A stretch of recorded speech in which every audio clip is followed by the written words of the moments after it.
जैसे कि हम स्पिरिचुअल कनेक्शन एक मेंटेन करना चाहते हैं अपनी लाइफ में, जैसे कि I am pursuing CA, now I am in CA inter, but 9 to 5 मेरी क्लासेस रहती हैं, and then after that if अगर मैं स्पिरिचुअल लाइफ में अपनी थोड़ा भी पार्ट देना चाहूँ, बट तो बहुत सारी इंटरप्शन आती है, अलग से थॉट्स आते हैं। अगर मैं एक बार भगवान को कह सकते हैं, अगर मैंने भगवान को याद किया, एक तरीके से उनका नाम भी ले रहा हूँ, तो लेकिन नाम ले रहा हूँ मैं, लेकिन स्पिरिचुअल कनेक्शन एक बन नहीं पा रहा है, क्योंकि अलग से थॉट्स भी आते रहते हैं मन में। तो सर वो उन थॉट्स को कैसे हम लोग ऐसे डिनाई कर सके कि उससे स्पिरिचुअल कनेक्शन मेंटेन हो सके हमारा। जब आप वर्ड यूज कर रहे हो spiritual connection, what do you mean by that? जैसे कि भगवान को याद करना मेरी तरफ से। तो भगवान क्या होता है? भगवान सर गॉड ऑलमाइटी। नहीं, वो तो मेरे को Yes, इंग्लिश sir. में तो पता है, मतलब ट्रांसलेशन पता है मुझे। मेरे पूछने का मतलब ये है, भगवान मतलब क्या? What is the concept that you have got off God in your mind? Is God someone like you? मतलब इंसान के जैसा है? कैसा है भगवान? मतलब कहाँ है भगवान? सर एक तरीके से जैसे हम हार्डवर्क करते हैं, तो हमारी हार्डवर्क को एक बूस्ट मिल जाता है उस एनर्जी की तरफ से, उस ताकि हम स्पिरिचुअल कनेक्शन मेंटेन करेंगे तो हमें एक हार्डवर्क में अपने बूस्ट मिलेगा, ऐसा कि वो एनर्जी हमारे उस हार्डवर्क को और ज़्यादा बूस्ट करेगी, और हम उस चीज़ के लिए, जैसे कि मैं CA कर रहा हूँ, तो उस CA को भी वो और अच्छे से एक तरीके से परस्यू कर सकूँगा, उस पर और ज़्यादा मेरा फोकस रहेगा। अगर आप ये कहते हो कि मेरा स्पिरिचुअल कनेक्शन बन गया, वॉट एवर दैट मीन्स, मतलब क्या कि मैंने भगवान को या तो कोई चढ़ावा चढ़ाया, या भगवान के लिए मैंने कुछ किया, या भगवान का नाम लिया, यस सर, और वो लेने से भगवान खुश हो गया, और जिसकी वजह से मुझे एक एनर्जी मिली, एक पुश मिला, और मैं लाइफ में आगे बढ़ गया। मतलब आप भगवान को यूज कर रहे हो वो अचीव करने के लिए जो आप करना चाहते हो, as simple as that. Sir use नहीं, मैं एक तरीके से कि मतलब अगर उनका सपोर्ट मिल सकता है सर, जैसे हम आपकी मोटिवेशनल वीडियोस देखते हैं तो हमें मोटिवेशन मिलता है, तो वैसे ही सर अगर हम उनको याद करेंगे, उनसे चीज़ें समझेंगे, उनके बारे में पढ़ेंगे, उनको अगर नाम भी लेंगे, तो वो एक स्पिरिचुअल कनेक्शन बनेगा। क्या कभी आपने ये समझने की कोशिश करी कि भगवान का नाम लेने का मतलब क्या? भगवान का नाम लेने से किसका फायदा होता है? भगवान का होता है या आपका होता है? और अगर फायदा होता है तो किस तरीके से होता है? और जो भगवान का नाम लेता है और जो नहीं लेता है उसमें क्या फर्क है? क्या कभी इस तरह से हमने समझने की कोशिश करी, या बस जैसी हमारी कंडीशनिंग हुई पड़ी है बचपन से कि तुम्हें बैठ करके ये करना है, कोई क्वेश्चन नहीं पूछना है, जबान नहीं लड़ानी है, जो कहा गया है वो करना है, और हम वो करते चले जा रहे हैं बिल्कुल वैसे ही जैसे हमारे पेरेंट्स कर रहे थे या ग्रैंड पेरेंट्स कर रहे थे? किसी पर्टिकुलर जगह पर जाते हैं, वहां पर जा करके जो भी अपनी लिस्ट है वो उठा करके सामने रख देते हैं कि मुझे ये चाहिए, मुझे ये चाहिए, मुझे ये चाहिए, मुझे ये चाहिए। क्या ये भक्ति है? No sir. क्या ये भगवान को याद करना है? No sir. If you guys really want to understand कि स्पिरिचुअल कनेक्शन क्या है और ये किस तरह से हमको हेल्प करता है, तो अब ध्यान से समझना मेरी इस बात को। सबसे पहली बात ये समझनी है कि इस दुनिया में अगर आपको अपना काम करवाना है तो आप किसी को पैसा दे करके या कोई लालच दे करके या मक्खन लगा करके या उसकी तारीफ करके अपना काम करवा सकते हो। ये इंसानों की दुनिया है। तो हमें क्या लगता है भगवान की दुनिया में भी कुछ ऐसा ही होता है, यानी वो इंसान पार्शियलिटी करेगा। मान लो आपको कोई काम करवाना है किसी ऐसी जगह पे जहां पर रिश्वत चलती है, तो जो रिश्वत देगा उसका काम फटाफट हो जाएगा, जो नहीं देगा उसका काम नहीं होगा। तो हमें लगता है भगवान की दुनिया में भी कुछ ऐसा ही होता है, और ऐसी ही हम सबकी कंडीशनिंग है। ये करो, क्यों? क्योंकि ये करने से ये हो जाएगा। तो ध्यान से समझो, ये जो फंडा है ये यहां पे इस दुनिया में बिल्कुल परफेक्टली काम करता है। यानी क्या कि कोई ऐसा इंसान जिसके अंदर कोई डिजायर है, उसके डिजायर को आप पूरा करो, या उसके अंदर कोई फियर है, उस फियर को आप ट्रिगर करो और अपना जो चाहे वो काम करवा लो।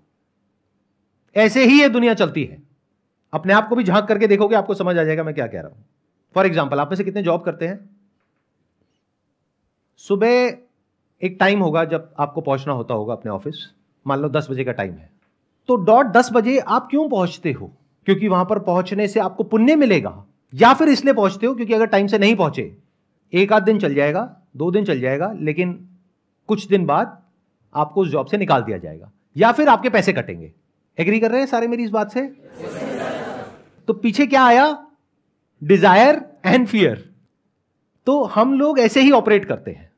बट अगर आप दुनिया के किसी भी ग्रंथ को पढ़ोगे, वहां पे क्लियरली लिखा हुआ है God is that which is free from all kind of desires and fears, तो अब भगवान को क्या रिश्वत दोगे आप?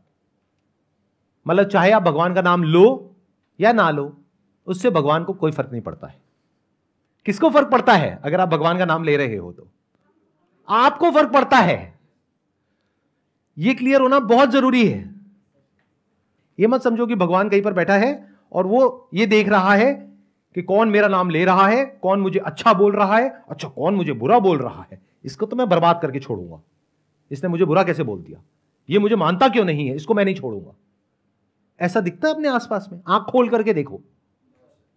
बहुत सारे लोग हैं जो भगवान को नहीं मानते हैं, उनके पास कोई कमी नहीं है किसी तरह की, और बहुत सारे लोग हैं जो भगवान को बहुत मानते हैं, उनके पास खाने पीने के लिए भी पैसा नहीं है।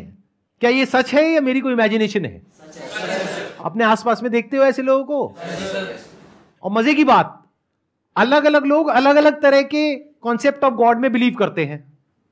Your concept of God is different from the concept of God of western civilisation. और कई ऐसी कंट्रीज हैं जहां पर लोग भगवान के कॉन्सेप्ट को मानते ही नहीं है। क्या लोग वहां पर भूखे मर रहे हैं? क्या लोग वहां पर अच्छी लाइफ नहीं जी रहे हैं? अच्छी लाइफ सिर्फ उन्हीं को मिलती है जो भगवान का नाम लेते हैं, भगवान को मानते हैं। ऐसे क्वेश्चंस पूछने होते हैं अपने आप से। इसको समझदारी कहते हैं। सिर्फ भेड़ बकरियों की तरह चलते रहना उसको समझदारी नहीं कहते हैं। यानी जो सब कर रहे हैं वही आप करते चले जा रहे हो और आपको ये लग रहा है कि हाँ उससे कुछ अलग होने वाला है। वही होगा जो सबके साथ हो रहा है। और देख लो अपने आसपास में क्या हो रहा है सबके साथ में। समझो, ऐसी बातें कहीं नहीं होती हैं। आपके घर में ऐसी बातें करने के लिए दम नहीं है किसी के अंदर भी। जरा सा ऐसा कुछ बोल करके देखो, वो कहेंगे अरे अरे क्या बोल रहा है, चुप चुप बोल। डरे हुए, out of fear they are worshipping. और उनका वर्शिप करने का स्टाइल भी देखो क्या है। जब किसी शादी में जाते हैं और खाने की बारी आती है तो देखो कैसे खा रहे होते हैं। गुलाब जामुन खा रहे हैं, यहां से लाट टपक रही है, धीरे धीरे एंड में बचा के रख रहे हैं कि इसको आखिरी में खाऊंगा और धीरे धीरे खाऊंगा, एंड में टेस्ट इसका रह जाएगा ताकि जब डकार आएगी तो मुंह में उसका स्वाद आएगा। ऐसे ही होता है, नहीं होता है? और कभी उन लोगों को ऑब्जर्व करो, जब वो भगवान का नाम लेते हैं तो कैसे लेते हैं। एक फॉर्मेलिटी है जिसको पूरा करना है। क्यों? क्योंकि अगर नहीं करी तो पता नहीं क्या हो जाएगा। भगवान नाराज हो जाएंगे और भगवान की कृपा हम पे से हट जाएगी। उसके बाद में हमारे घर में सारे बीमार हो जाएंगे, चारों तरफ मौत ही मौत होगी, सबकी नौकरियां चली जाएंगी, फाइनेंशियल प्रॉब्लम आ जाएगी, उसके बाद में सारी सुख शांति भंग हो जाएगी, घर में कलेश शुरू हो जाएंगे। तो चुपचाप वो करते रहो जिससे कि भगवान हम पे अपनी कृपा बनाए रखें। तो वो इंसान ये जो कर रहा है वो अपने डर की वजह से कर रहा है, अपने डिजायर की वजह से कर रहा है। उससे भगवान को कोई फर्क नहीं पड़ता है। या तो हो ना कि वो उस तरीके से भगवान का नाम ले रहा है जैसे वो प्लेट में आखिरी गुलाब जामुन होता है जिसको धीरे धीरे खाते हैं। अगर आप भगवान का नाम ऐसे लेते हो जिसमें कि आपको वो नाम ले करके अच्छा लग रहा है, अंदर अच्छा फील हो रहा है। फॉर एग्जाम्पल, आप भगवान राम को मानते हो, एक तो तरीका है राम राम राम राम, एक है अपनी सांसों के साथ जोड़ दिया, breathe in breathe out, Ram Ram Ram. थोड़ी देर में वो नाम भी डिजॉल्व हो जाता है, फिर आपकी सांसों में, उस नाम में, आप में कोई फर्क नहीं रह जाता है। इससे किसको फायदा होता है? भगवान राम को या आपको? इतनी सी बात समझ जाओ। इससे क्या होता है? कोई एनर्जी मिलती है? अरे नहीं, मन शांत हो जाता है। मन शांत होने की वजह से क्या होता है? आप लोगों को ना मैं बोलना चाहता था खच्चर, लेकिन मैं सोच रहा था ना बोलूं, कहीं बुरा ना लग जाए, लेकिन आपने खुद ही बोल दिया तो बोल ही देता हूं। आप सबके सब खच्चर हो, एक नंबर के। आप सबको यह लगता है कि इस दुनिया में कुछ भी अचीव करना है तो उसके लिए बहुत एनर्जी चाहिए और बहुत मेहनत करनी पड़ेगी। वो एनर्जी आ गई तो पता नहीं क्या हो जाएगा। एनर्जी से क्या होता है? कभी अपने अंदर झांक करके देखा है? एनर्जी जितनी चाहिए अगर उससे ज्यादा आ जाती है तो माइंड अनस्टेबल हो जाता है। जब जरूरत से ज्यादा आप एक्साइटेड होते हो तो आपकी सोचने समझने की जो शक्ति है वो खत्म हो जाती है। दुनिया जहान के जितने उल्टे काम आपने करे हैं या जो भी गलतियां करी है वो ज्यादा एनर्जी की वजह से करी है, कम एनर्जी की वजह से नहीं करी है। कम एनर्जी में तो आप जा करके बिस्तर पे पड़ जाते हो, सो जाते हो, कुछ करते ही नहीं हो। बट जब एनर्जी ज्यादा आ जाती है, यानी यूट्यूब पर किसी इन्फ्लुएंसर की वीडियो देखी, ये करो, ये करने से ये हो जाएगा, वो हो जाएगा, वो हो जाएगा, वो हो जाएगा, वो हो जाएगा, उसके बाद में आपको आना है, हमारा एक कोर्स ज्वाइन करना है, उसके बाद में अगला लखपति, अगला करोड़पति आप ही हो। आपको कुछ ऐसे सीक्रेट्स मिलेंगे जिसके बाद में आपकी जिंदगी बदल जाएगी। देखो इन लोगों की बदली है, और वहां पे 10 गधे खड़े हैं, वो आकर के बोल रहे हैं हाँ जी हमारी भी बदल गई, हमारी भी बदल गई, हमारी भी बदल गई, आकर के बोल रहे हैं। और आप उनको देखो और आपके अंदर एनर्जी आ गई, और वो एनर्जी ने आपको बर्बाद कर दिया। अच्छा खासा कोई काम कर रहे थे, उस काम को भी छोड़ दिया, बेकार के चक्रों में पड़ गए, अब बन गए धोबी के कुत्ते, ना घर के ना घाट के। एनर्जी जब ज्यादा होती है तो आप फड़फड़ाने लग जाते हो। सबसे ज्यादा एनर्जी कब होती है हमारे अंदर? 13, 14 साल, 15 साल, 16 साल। सबसे ज्यादा रायता वहीं पे बच्चे फैला रहे होते हैं। मैं ठीक कह रहा हूं, गलत कह रहा हूं? माइंड में इतनी एनर्जी आई हुई है जिसका उनको पता ही नहीं है क्या करें, तो कुछ भी उल्टे सीधे काम कर रहे हैं उस एनर्जी को बाहर निकालने के लिए। तो एनर्जी का क्या करोगे? आपको एनर्जी चाहिए ही नहीं है, जितनी चाहिए उतनी है आपके पास में। अरे ज्यादा एनर्जी चाहिए, एक दो चाय कॉफी पी लो, आ गई एनर्जी। और एनर्जी चाहिए, एक और पी लो, आ गई एनर्जी। तो एनर्जी के लिए भगवान का नाम क्यों ले रहे हो? भगवान का नाम लिया जाता है मन को शांत करने के लिए। उससे भगवान को फर्क नहीं पड़ता है। अगर आप भगवान का नाम अच्छे से लेते हो, समझ करके लेते हो कि भगवान is that which is the source of this entire creation, वो डिस्क्रिमिनेट नहीं करता है। और वहां पर यह भी कहना गलत होगा करता है, ना वो करता है ना वो करती है। एक ऐसी एनर्जी है जो सबके लिए बराबर है, जो खुद कुछ नहीं करता है लेकिन उसकी वजह से सब कुछ होता है। तो जब ऐसी किसी एनर्जी का आप नाम ले रहे हो तो पहले तो समझो कि उसका मतलब क्या है उस नाम का, तो उसकी पावर बहुत बढ़ जाएगी। जैसे राम का मतलब क्या है? राम मतलब वो जो कण कण में रमा हुआ है, that which is there everywhere in everything and everyone. ऐसी किसी शक्ति के सामने आप क्या कर सकते हो और आप मांगते क्या हो? कभी सोचा है आपकी मांगने की लिमिट क्या है? और उसी के लिए आप भगवान को यूज कर रहे हो। फॉर एग्जाम्पल ऐसा है कि आप दुनिया के सबसे अमीर आदमी के सामने गए, जा करके बैठ गए। आप कौन हो? मान लेते हैं एक भिखारी हो, जिसको मैक्सिमम अगर आज तक किसी ने भीख दी भी है 2 रुपए, 5 रुपए, 10 रुपए, तो उस भिखारी को ले जा करके दुनिया के सबसे अमीर आदमी के सामने ले जा करके बिठा दो। बेटा तुझे मौका मिल रहा है, जो मांगना है मांग ले।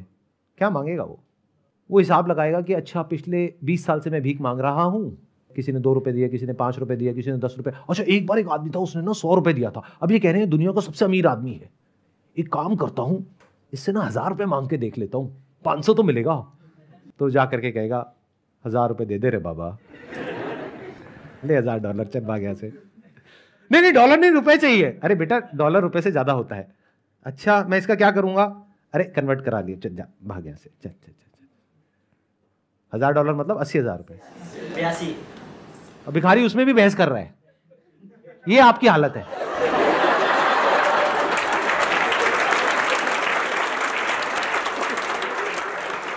तो मान लेते हैं कि कोई बहुत समझदार इंसान है, वो क्या करेगा? अगर उसको मौका ऐसा मिल गया कि ये दुनिया के सबसे अमीर आदमी है, तुम जो चाहे उनसे मांग सकते हो, वो पता क्या बोलेगा वहां पे जाकर के? कहेगा मैं आपसे क्या मांगू, जो आप दे सकते हो वो दे दो। अब क्या होगा? वो जो दुनिया का सबसे अमीर आदमी है वो कहेगा ये क्या बोल दिया इसने, जो दे सकते हो वो दे दो। और पूरा मीडिया वहां पर है, वो देख रहा है, भाई मैं कितना दे सकता हूं, मेरे पास में है $200 बिलियन, चल $1 बिलियन तेरा हुआ। समझे मैंने क्या कहा? ऐसे करो भगवान की पूजा। अगर अपने मन को शांत करना है तो भगवान को बोलो, हे भगवान मुझे सही डायरेक्शन दिखाओ लाइफ में, जो मेरे लिए सही है वो करो, वो नहीं जो मैं चाहता हूं। इसको बोलते हैं complete surrender. This is real भक्ति, जिसका कहीं कोई नामो निशान नहीं है। यहां पर कोई डर नहीं है, क्योंकि करना तो आपको ही है जिंदगी में, जो भी करना है। इस सच को देख लो, भगवान ने आपका ठेका नहीं लिया है। भगवान के लिए सब बराबर हैं। तो किसी पर्टिकुलर इंसान के कुछ भी करने से या ना करने से उसको कोई फर्क नहीं पड़ता है। तो भगवान का नाम लेने का मतलब क्या? कि हे भगवान मुझे सद्बुद्धि दो। जैसे गायत्री मंत्र है, अगर उसको आप पढ़ रहे हो तो पहले समझो वहां पर क्या कहा गया है। धियो यो नः प्रचोदयात। इसका मतलब क्या कि मेरी बुद्धि को इस लायक बनाओ कि मैं सच को देख सकूं, समझ सकूं। और यह मत समझना कि भगवान आपकी इस प्रेयर को सुन करके आपको जवाब दे देगा। अगर ऐसा कुछ हो रहा है तो वो आपकी अपनी ही इल्यूजन्स है। यानी सपने में आपने भगवान को देखा, वैसे भगवान को जैसे आप बचपन से देखते आए हो टीवी में या अपने घर वालों से सुनते आए हो, तो वो आपने देखा या उसकी कोई आवाज सुनी और आपको लग रहा है कि भगवान ने मुझसे बात करी। ये सब आपकी अपनी इमेजिनेशंस है।